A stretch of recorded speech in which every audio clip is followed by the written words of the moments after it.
We're now live. You can go ahead. Thank you. Hey, good afternoon, everybody. I'm Paul Gullickson, Communications Manager for Sonoma County, and this is our COVID update for Wednesday, March 9th. Let's first begin with a brief message from Gilbert Martinez. Gilbert? Buenas tardes y bienvenidos a la sesión informativa. Esta sesión informativa se está transmitiendo en vivo por nuestro canal de YouTube con interpretación al español. Para escuchar la versión en español, puede usar el link de YouTube que se encuentra en la página de Facebook del Condado de Sonoma. Gracias. Y ahora regresamos para atrás con Paul Gullickson. Great. Thank you, Gilbert. The good news is that our case rates and hospitalizations continue to be on the decline. For those who are fully vaccinated in Sonoma County, our case rate is now down to about 9 cases per day. That's the lowest it's been for many months. For those who are unvaccinated, the case rate is about 2.5 times higher than that. And it remains a fact that those who are unvaccinated in Sonoma County are not only much more likely to get COVID, but they are 15 times more likely to end up in the hospital and 10 times more likely to lose their life if they end up getting sick. So please, as always, get vaccinated and get your boosters. Meanwhile, the County Department of Health Services continues to strongly encourage everyone to continue wearing their masks, even though the California Department of Public Health on March 1st updated its mask policy from a mandate to a strong recommendation in indoor public settings. And from what I could tell, many are still doing so. I was at Costco just the other night, and I would have to say about 75% of those in the store were still wearing their masks. And that's a good sign that people recognize that COVID is still with us and is still very serious. We also want to remind people that high quality surgical or N95 masks are still strongly recommended instead of those cloth masks, which are not as effective. And please be respectful of those who choose to wear their masks, as well as those institutions such as stores, restaurants, venues, or other locations that continue to require masks or even proof of vaccination to enter. It's still their right to have those requirements in place. Masking will be a primary focus of our discussion today, as the state has announced that it will be lifting a statewide requirement for masking of school children starting at the end of the day, Friday. We will be discussing this with our friends at the Sonoma County Office of Education about what that means for our schools and students, as well as getting our usual weekly update on our COVID situation from leaders from the county's health team. If you have a question for our panelists today, we encourage you to email us at publicaffairs@sonoma-county.org. That's public affairs, one word, @sonoma-county.org. Or you can just leave your comment or question in the comments area of the Facebook Live broadcast, and we will share as many questions as we have time for at the end of our presentations today. For now, let me go to Dr. Steve Harrington, Superintendent of the Sonoma County Office of Education, who will be followed by Anna Trinell, Superintendent of Santa Rosa City Schools, who will provide us an update. Dr. Harrington? Thank you. On behalf of the County Office of Education, I'd like to give you the current information we have. And information is changing daily and weekly, so we'll try to keep everybody informed as current as possible. First of all, let's look back a little bit. On March 11th, as Paul said, masks are not mandatory for students after March 11th. California Department of Public Health, which we often refer to as CDPH, still strongly recommends that students wear masks indoors. For those individuals that are unvaccinated staff members or parent volunteers, we are currently following the current Cal OSHA standards, but we anticipate that it will be more aligned with the CDPH order of vaccine verification for workers in school. Now, what that means to us right now is that if you are unvaccinated and you are in a school setting, you need to wear a mask, and you will eventually need to be tested weekly. We anticipate further clarification on this in the days to come. School districts can implement a stricter standard. Then the local board has that authority. And may I remind you, there are 40 school districts in Sonoma County, each with an independently elected school board. who sets the conditions for that district based on the variables within that district. And later on in this presentation, Anna Fresnel, the superintendent for Santa Rosa, will share how that process might work in a large district like hers. Next slide, Kim. First of all, clarity on what is covered. Indoor space. The new recommendations apply to indoor settings, such as classrooms. There's no state recommendation that students mask outdoors, though many of our districts may require that. And a lot of that has to do with contact tracing, should there be a student exposure. And it's easier to maintain and track students. School buses are deemed as school setting. So if your child rides a bus, the district policy may require that they be masked, or the district policies may require that they be unmasked. For schools following CDPH guidelines, masks are strongly recommended on school buses, as well as increased ventilation with windows down. Next slide. Why might some districts impose stricter standards? Well, I'm going to ask Anna Fresnel, because just like any district, she has to look at multiple variables. Anna? Thank you for having me today. And hello to everyone who is joining us. I am honored to be here in representation of the Santa Rosa City Schools District.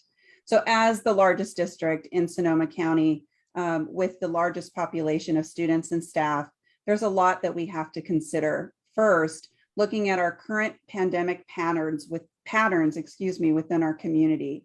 We look at our local case rates, which right now are very low. We look at our test positivity rates and hospitalization data for our community in order to help us make some decisions about what we need to do next, which includes the requiring of masks. And I'll talk about where we're at in just a moment with that process.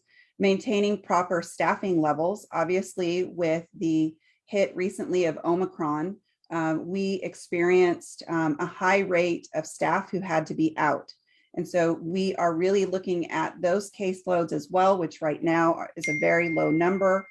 And we're looking to see how we implement masking based on our numbers.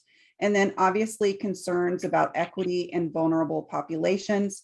We really want to be sure that we are focused on serving our communities who are disproportionately exposed to and affected by COVID-19, and looking at any high percentages of high risk or immunocompromised individuals and what we need to do to protect those groups. So what are we doing in Santa Rosa City Schools? Our board is working with us. We are gathering survey data from our parents and community, from our staff, to understand where they are in thinking about what we do next around the masking guidance. Tonight, we have a board meeting where we will be discussing this. Right now, we have about an 85% vaccination rate of our staff. We are looking at our community numbers as well to make sure that we're paying attention to student vaccination rates, which we currently do not collect data for. We are also thinking about what we're going to do moving forward to support our staff and students based on what the board decides tonight, and how we support everyone in feeling safe and confident to be at school and at work. And with that, I think I'm handing it over to the next person. It'll be coming back to me. Thank you, Anna. She was a happy little 5-year-old. She was pre-registering for kindergarten. She had just turned 5 and she went to get her shots. So what I would like to let you know is vaccination remains a critical part of this whole process of moving from the required to highly recommended. And the best way to help keep case rates and other COVID metrics low and ensure student safety is for students to get vaccinated. A list of current clinics at school sites, many of which are open to the community, is posted at sco.org/vaccines. So please go to the SCO website and check this out. It has all the vaccination clinics still running and currently open. But as this one child shares with you her happiness, it's her safety that we are most concerned about. And I'm glad to see that her parents got her vaccinated to start school in the fall. Next slide. Let's talk about test kit distribution. Spring break is coming up, and what I'd like every parent to know is we are planning for a safe return to school from spring break. Tests for every student and staff member have been secured by the County Office of Education from the Office of Emergency Services, and we have distributed or start distributing tomorrow 80,910 test kits for distribution to both public, private, and charter school staff and students in Sonoma County. The recommendation is for prior to sending children back to school that you test your child prior to the school start time. And it's a 15-minute little test you can do before you send your child out the door. And that will tell you whether or not it's safe for them to return. Distribution to schools. Districts and schools have been contacted by SCO with all the details on how they can pick up the kits. But once again, as I said, there are 40 school districts. They have their own distribution methodology. So check with your local district on how they plan to pass out the test kits. And once again, I remind you, please test before returning to school in the spring, after your spring break, at least 24 hours before the start of school. Next slide. Is that my last slide, I guess? So Paul, I'm turning it back to you. Great. Thank you, Dr. Harrington. We appreciate it. At this point, we are going to go to Dr. Mace. Dr. Mace, are you with us? Yeah, thank you so much. Can you hear me okay? Yes, you sound good. Fantastic. Well, thank you, Dr. Harrington, Dr. Turnell. I would like to start by recognizing that March 17th will mark the 2-year anniversary of when we issued the first shelter-in-place order in response to the COVID pandemic. This was followed 2 days later by the governor issuing a similar statewide stay-at-home order. If you will recall, that first shelter-in-place order was for just 3 weeks. Little could we imagine that 2 years later, COVID would still be with us. But I'm happy to say the situation has greatly improved, especially from where we were just 6 weeks ago. Our case rate, after hitting a high of 256 new cases per day per 100,000 residents during the Omicron surge, has now dropped all the way down to 10. While the case rate is showing signs of plateauing, it is much more manageable as we enter the endemic phase of COVID. Our hospitalizations have also plateaued. As of today, there are 32 people in Sonoma County Hospital with COVID-19, including only 6 in the intensive care unit, down from a recent peak of 116 in the hospital and 19 in the ICU. Again, we're on our way towards a transition, hopefully, from a pandemic to endemic state, and that's going to happen over the course of the following months. I want to use the occasion of this anniversary to acknowledge all of the hard work and sacrifice that everyone in the community has made, from staying home to wearing masks to getting vaccinated, in order to keep our families, our community, and ourselves safe. I especially want to thank all of our healthcare partners and volunteers who have worked tirelessly for the past 2 years to educate, advocate, and vaccinate the public. Your work has saved countless lives. As we enter the 3rd year of living with COVID-19, I'm very optimistic about the direction we're heading. Thanks to our declining case rates and our robust vaccination campaign, we are in a much better place than at any time in the past 2 years. But we still have work to do. There are still significant disparities that exist within our community. For example, although our Latinx residents represent 27% of our population, they have represented 50% of our COVID cases, 40% of our hospitalizations, and 31% of the deaths that have occurred in our county. And that is unacceptable. We also have work still to do in terms of getting residents boosted. Just 64% of those who are eligible for a booster shot in Sonoma County have received one.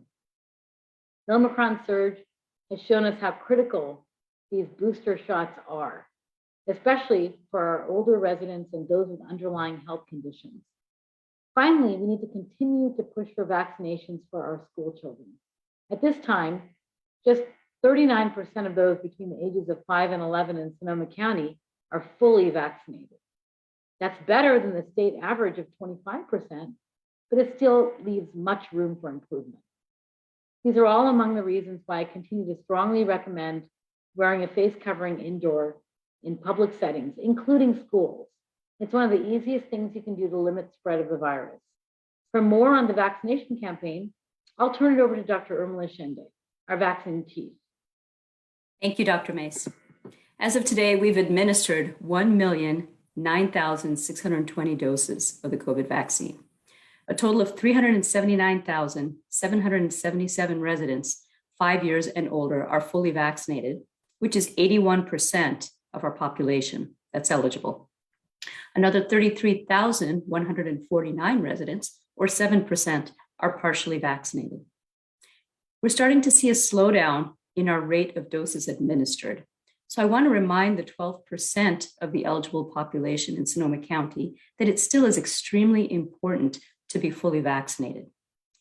Even if you have already had COVID-19, getting vaccinated is a safer and more dependable way to build immunity than getting sick with COVID-19. The level of protection that people get from natural immunity may vary depending on how mild or severe their illness was, as well as since their infection and their age. Many people ask when they can get vaccinated after having been infected with COVID. The answer is that once you are medically cleared from isolation and symptoms have improved, you can get the vaccine. The unvaccinated continue to have a much higher risk of negative outcomes from COVID. As Paul mentioned earlier, the unvaccinated are 2.5 times more likely to get COVID, 15.5 times more likely to be hospitalized with COVID, and 10.7 times more likely to die from COVID. There's also some more data coming out now about the number of people who are left with lasting health problems due to COVID infection, and the data is concerning. According to the California Department of Public Health, as many as 10 to 20% of all those who test positive for COVID are left with some form of what the CDC is calling long COVID syndromes or long COVID conditions. These often include severe fatigue, coughing, joint pain, and difficulty maintaining focus, otherwise known as brain fog. The best way to avoid this problem is to get fully vaccinated and boosted as soon as possible.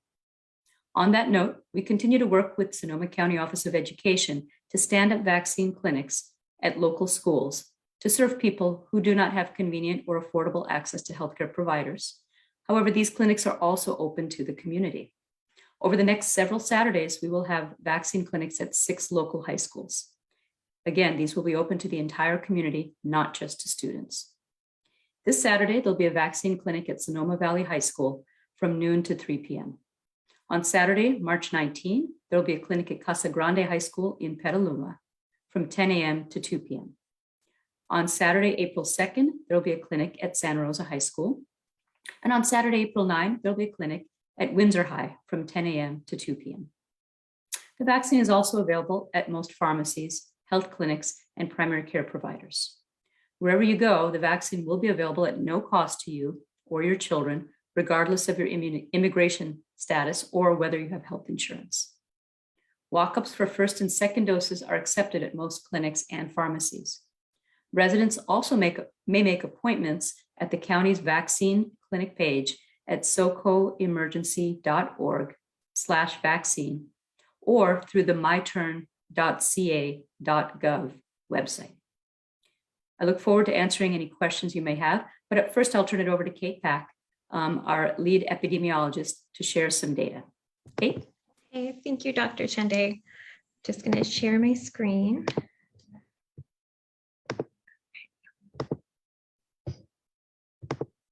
Right.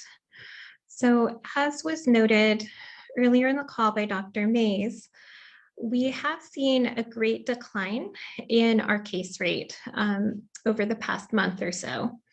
We are down from a peak of over 250 new cases per 100,000 to 10.6 new cases per 100,000 residents per day as of today. Our test positivity has also decreased, Overall in the community, we have a test positivity of 3.3%. In the lowest quartile of the Healthy Places Index, those are those areas of our community where residents have less access to resources to support their health and well-being. We see a slightly lower test positivity of 3%. Our COVID-19 hospitalizations are also declining. As of data reported by the hospitals yesterday, there were 28 individuals hospitalized with COVID-19. Looking just since January 1st of this year, we have seen 54 deaths among individuals for COVID-19 complications. And let me make this bigger. Just realized. There we go. You can see it better. Looking at case rates by race and ethnicity, well, we have seen decreases across racial ethnic groups. We see that American Indian, Alaskan Native residents are currently experiencing the highest case rates at 19 new cases per 100,000, followed by 15 new cases per 100,000 among Asian residents. Looking at our cases among students in transitional kindergarten through 12th grade through this school year. So starting in August of 2021, we have seen over 4,700 cases among students. And it's important to note that these cases are those cases that are reported by our schools that were students who were on campus while infectious with COVID-19. And this includes both PCR tests as well as antigen tests. And you can see that the majority of cases that we saw among students and staff who are represented here in the lighter purple occurred during the Omicron surge in January. Looking at the demographics of our student cases, we see some disparities and that the majority of student cases that we have seen have been among students with addresses in the lowest quartile of the Healthy Places Index. So those areas of our community where residents have less access to resources to support their health. And when we look at student cases by race and ethnicity, you could see here that the blue represents the proportion of each racial ethnic group among residents aged 5 to 17 in our community. And the gray here represents the distribution of cases by race ethnicity. So you can see that a disproportionate amount of Latinx students have tested positive for COVID-19 relative to their proportion in the population. And this slide is showing the vaccination status of school-age children in our community. So looking across all 5 to 17-year-olds, we can see that about 54% are currently fully vaccinated. When we break this out by age group, you can see that about 71% of those aged 12 to 17 are fully vaccinated, as compared to about 39% of those aged 5 to 11. And it's important to note that within this 5 to 11-year-old age group, we do see some disparities by race and ethnicity. So for instance, about 50% of white non-Hispanic children have been vaccinated who are aged 5 to 11, as compared to 36% of Black or African-American children and 38% of Latinx children in our community. And as has been mentioned earlier in this call, we do see the importance of vaccination for protecting individuals against transmission, as well as more severe health outcomes. So in our community, people who are unvaccinated are 2.5 times more likely to be infected with COVID-19, over 15 times more likely to be hospitalized, and nearly 11 times more likely to die from COVID-19 complications. When we look at the data over the course of this pandemic by not only whether someone has been fully vaccinated, but whether they've stayed up to date on their vaccine. So that means either being current on your first vaccination series, so not yet due for a booster, or having been boosted if you're eligible to do so. We can see that the highest rates of COVID-19 occurred among the unvaccinated in our community. Next, among those who were fully vaccinated, but did not get a booster yet when they were due to have one. And then the lowest rate of transmission among those who are fully vaccinated and up to date on their vaccines. So this really emphasizes the importance of not only getting vaccinated, but staying up to date once eligible for your booster. And that is the end of my slides, and I will turn it back over to Paul Gullickson. Great. Thank you, Kate. Thank you all for that terrific update. At this point, we will be going to taking questions, and I just want to remind everybody, if you have a question, please, you're welcome to email them to publicaffairs@sonoma-county.org, or just put them in the comments area of the Facebook or YouTube page where you're watching this webinar, and we will get to those. The first question I'm going to direct to Dr. Harrington, and we are getting questions, Dr. Harrington, about the whether or not students are going to be required to have the vaccine in order to return to school in the fall. And could you address that? And if so, will these be will it be just required of students in middle school and high school, or will elementary school students be required to have the vaccine as well? To answer the question, we need to look at it. It's a two-phased question response, because we have students who were first issued the vaccine were 12 to 17-year-olds. Under the governor's executive order for vaccination requirements, he indicated that after the vaccine is FDA certified and approved, it will be implemented the following school year for those students and staff. So if you are a staff member or a student, you would need to be fully vaccinated in the return for next year. And that's what's currently anticipated. But Paul, you and I know that things change and the rules can change. But right now, that's the way they're currently posted by the state. If you are a parent of a child between the ages of TK, which is basically 4-year-olds, then they can't get the shot, but 5-year-olds can in kindergarten to age 11. They will not become online until probably either mid-year 2023, January of 2023, or the following entrance year of September or fall of 2023. That's not clarified yet because they're just rolling out their tests, their vaccine rates. So we anticipate there will be a requirement, and parents need to know the state already mandates testing or vaccines for students entering any grade level in public, private, or charter school in the state of California. There are 10 vaccines required. This would be the 11th requirement of vaccines to enter school. So the mandate to have vaccines is pre-existing. The COVID component is sort of in flux as we wait for the FDA certification. So that's where we are at this time.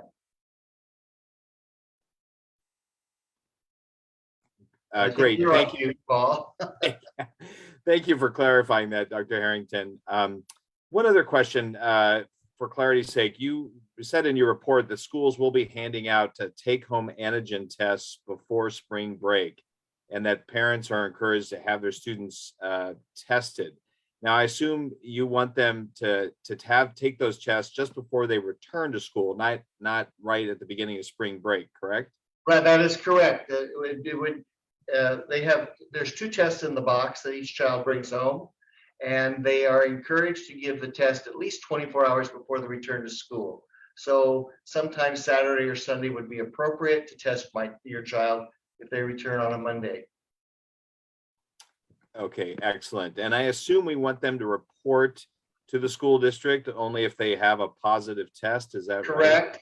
yes, we want them to report that, and they also need to report their student's absence because the child shouldn't be coming to school, and that's always encouraged by the schools as well. Okay, great. Thank you. Paul, for- just one quick Yes. thing, and that is that they can report. Antigen tests can be reported to the county, whether positive or negative.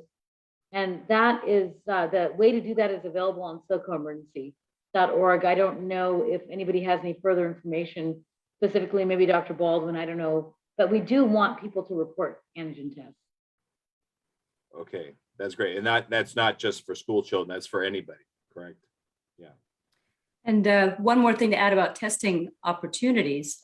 Just yesterday or the day before, we heard from the federal government that every household is eligible for another round of free rapid test kits. So one can go to www.covidtest.org and order one for the household, even if one had received one before. So we Very encourage easy people to to do do. that. Okay, great. Thank you. We're getting a number of questions asked about why schools would continue, some schools might continue to require masks. And Dr. Mace, I'm wondering if you could sort of address that in a broader context of why masks are still important even now. Sure, thanks so much, Paul.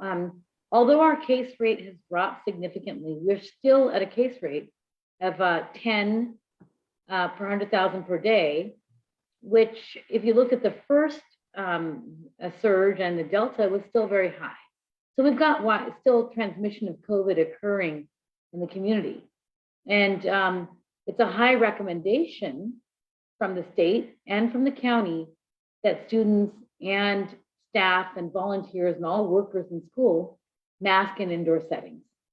So I think it's still going to be very protective to keep from having COVID transmission in school.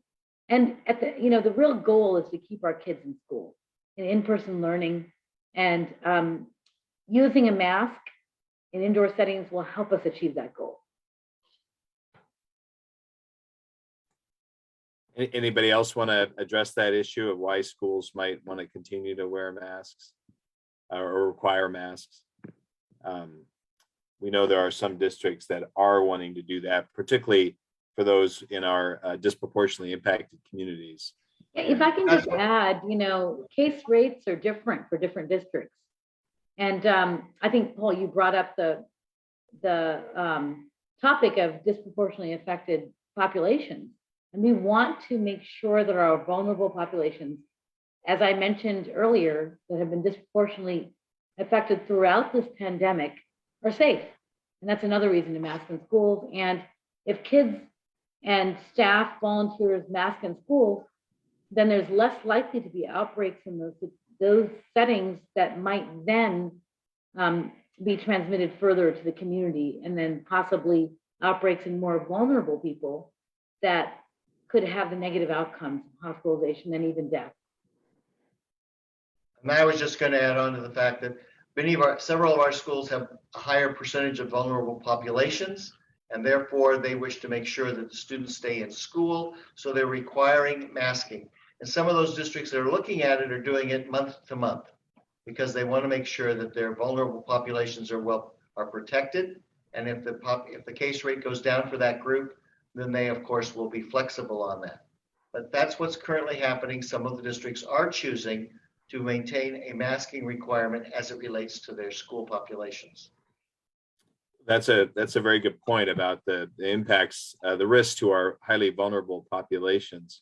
And so one question we're getting is about whether there are still outbreaks occurring in schools. And I don't know if Kate has some information about that, but we are getting questions as to whether there are cases of outbreaks or students, examples of students who are being hospitalized.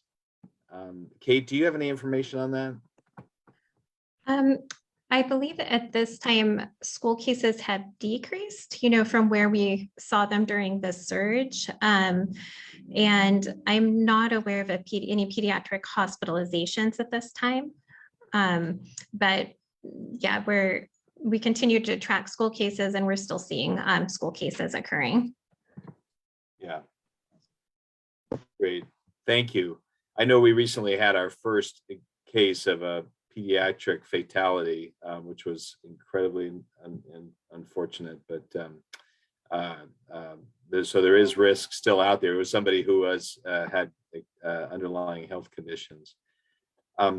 Dr. Shende, I'm wondering if you might be able to address a question about some of the risks from infection, particularly from long COVID. I know we're getting, as was mentioned earlier, there are more evidence coming out about the impacts of long COVID. Could you talk a little more about that? Absolutely. So in the general population, long COVID can occur even after a mild infection. People who are either without symptoms or extremely mild infections, as well as those who have had more severe symptoms. And it seems to go on for anywhere from 4 weeks to even months. As mentioned before, many people will have ongoing fatigue. They may have respiratory problems. They may have neurologic issues. And very commonly, they have some difficulty with cognition, known as brain fog. And there is no clear-cut way to prevent it, of course. However, some studies have indicated that vaccinations and boosters will possibly decrease the chance of getting it, particularly because it's going to decrease one's chance of getting COVID. So again, the recommendation is to be vaccinated. But unfortunately, we are seeing this occur in 10 to 20% of the overall population and in up to about 10% of the pediatric population as well. So another reason to consider protecting one's children to prevent this complication. And just to follow up, we got April on our Facebook group asks as a follow-up, are there cures for long COVID? Or do we know whether is that being addressed at this point? Because the symptoms seem to be quite variable, there isn't any clear-cut cure. I think a lot of it is supportive care, and it takes time, but there's a lot of research that's being done, a lot of clinical evaluation and research that's being done. So I think it's more on an individual level, but no, there is no specific cure for it, unfortunately. Okay. I just was going to turn to some of our media partners who are with us. Just invite anybody who is here with the media. If you have a question, please go ahead and raise your hand, and we will get to you. Dr. Mace, I wanted to know, do you? Let me turn to Martin Espinoza from the Press Democrat. Martin, can you hear us? Yeah, can you hear me okay? Yeah, we can hear you. Hi, Dr. Mace. Hi, Dr. Shende. Hi, Paul.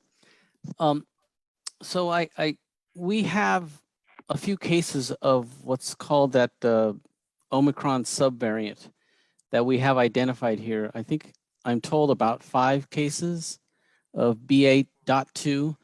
In the media, they're calling it stealth Omicron. I'm not sure why. I know that maybe it's a little more transmissible. Can you tell us the latest information that you have on that?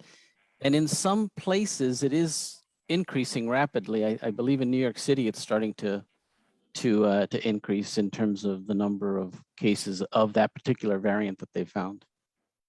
Yeah, thanks, Martin. We have genotyped 5 cases of BA2 at this time, but as you know, we don't do the specific identification of all of our cases. So there's likely to be more BA2 cases that we haven't identified. Plus, since people are doing antigen tests at home for their diagnosis, likely, we're not detecting all of the BA2. Other Bay Area counties have detected more BA2. At this time, although there have been reports from other countries that and just scientific reports stating that it's even more transmissible, we aren't seeing a lot of cases. That doesn't mean that, we may not in the future. And we don't know what the impact of BA2 is going to be, but at this point, we're still in that watching and waiting phase. And we are hoping that it won't have a big impact. Dr. Shende, you want to add? Yeah, if I may just add to that, in areas where they are seeing increasing cases of BA.2, they are finding that the people who seem to be getting it are those who are so far not protected. So those who are unvaccinated, and particularly those who are boosted. So once again, the vaccine and particularly the booster seems to confer protective advantage for Omicron as well as BA2. The vaccine holds up quite well against it. If you could just, I'm hoping you could just sort of tell us what the key to getting into an endemic phase of this crisis. What is the key to that in your minds? Is it tolerating, you know, a certain number of deaths as we do with the flu, or is it the vaccine? What is it? What's the key? Well, you know, we're headed that way because we're highly vaccinated as a community. And, you know, we're up to 82% of the eligible population being vaccinated. That's very helpful. And if we can get our boosted numbers up as well, that would also be quite helpful.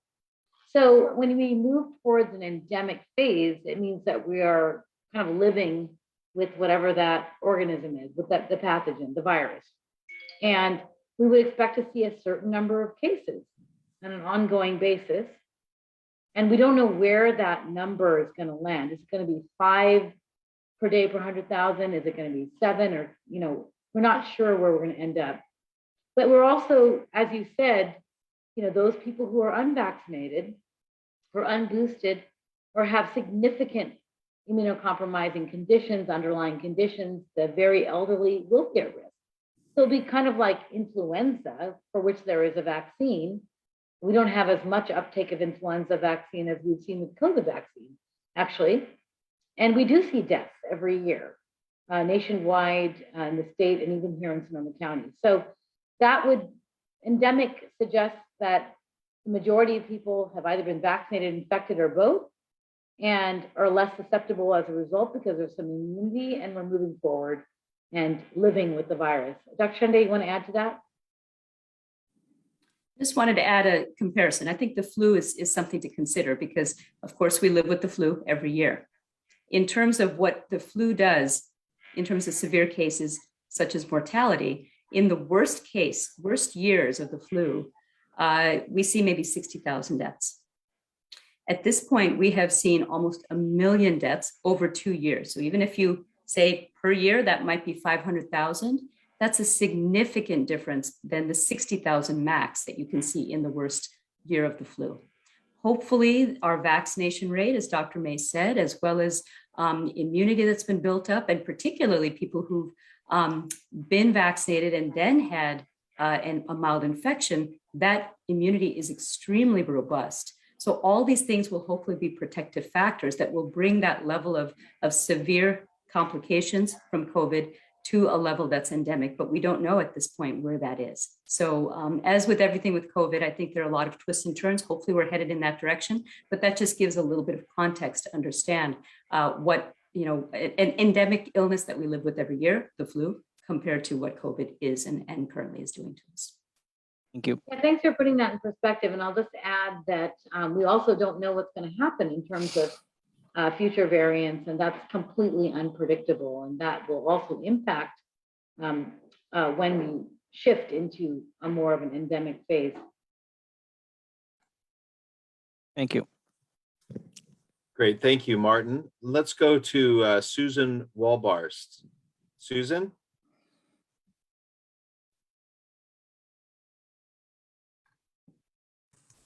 Hi, Hey. I just wanted to know if this masking mandate will still apply to places like the jail that are congregate living. Yeah, thanks for that question, Susan. The state order for masking in high-risk settings is still in place. So healthcare settings, any healthcare settings, hospitals, federally qualified health centers, doctors' offices, and other congregate settings like homeless shelters, corrections, and skilled nursing facilities, long-term care facilities. In that setting, there's still a mandate for masking. And to follow up on that as it relates to juvenile hall, because we have responsibility for educating the students in juvenile hall, we are complying with the masking requirement because it is a congregate setting. So until they change the rule at the local juvenile justice center, teachers in classrooms in those settings will be masked.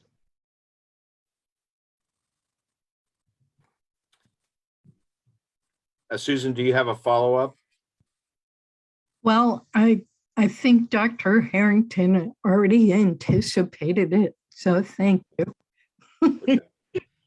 I'd also like to invite our Deputy County Counsel, Adam Radke, to clarify a couple. Adam, would you like to add something about the mask mandate that still stands? Can you clarify what exactly is the question? Oh, you just had a comment about who is still required to wear masks. Oh, yes. The state is still requiring masks be worn on public transit, in terminals and airports, healthcare settings, emergency shelters, cooling and heating centers, state and local correctional facilities and detention centers, homeless shelters, as well as long-term care settings and adult and senior care facilities. Okay, great. But just for the sake of this discussion, it sounds like Dr. Mace, that we are pretty much aligned with the state now in terms of the mask requirements, correct? Yeah, when it comes to schools particularly, we are aligning with the state for all recommendations, guidances, et cetera. So we will likely, at this point, go with whatever comes out from the state. So stay tuned for that. I think we've already know that they're moving towards less restrictions. But I just want to underline the importance of continuing indoor masking to the extent possible until we get through spring break, until we get a little further down, maybe another month or so we can see where we are with COVID. Okay, and we are getting some questions about whether there's still restrictions on the selling of refreshments, for example, at high school, basketball games. I think basketball season is pretty much over, but are those limitations still in place, or is there can you have indoor refreshments at these events now? Yeah, Adam, do you have any idea if we're going with that from the state? Because we've never had any local restriction in that place, in that setting. I'm wondering if this might be a better question for one of the public health nurses. I don't know what recommendations may have been made, but I'm not aware of any health orders that require or forbid the selling of refreshments in sporting events. Yeah, I think it was on an early requirement, but yeah, we'll check on that. We'll get back to the individual who asked about that question. So, okay, well, we are nearing the top of the hour, and I think we're going to end our discussion at this point. We want to thank all of our panelists for joining today. In particular, we'd like to thank the crew who put this together. As always, thank Juan, our Spanish interpreter, and Elizabeth, our ASL interpreter. And we will be repeating this webinar in Spanish tomorrow at 3 o'clock in the same location. So please pass the word. And if you have questions or seek to know more information, we encourage you all to go to the county's website at socoemergency.org/vaccine, or go to the homepage of the Sonoma County Office of Education at www.scoe.org. That's www.scoe.org. In any event, have a good week, everybody, and stay safe. Thank you for joining us.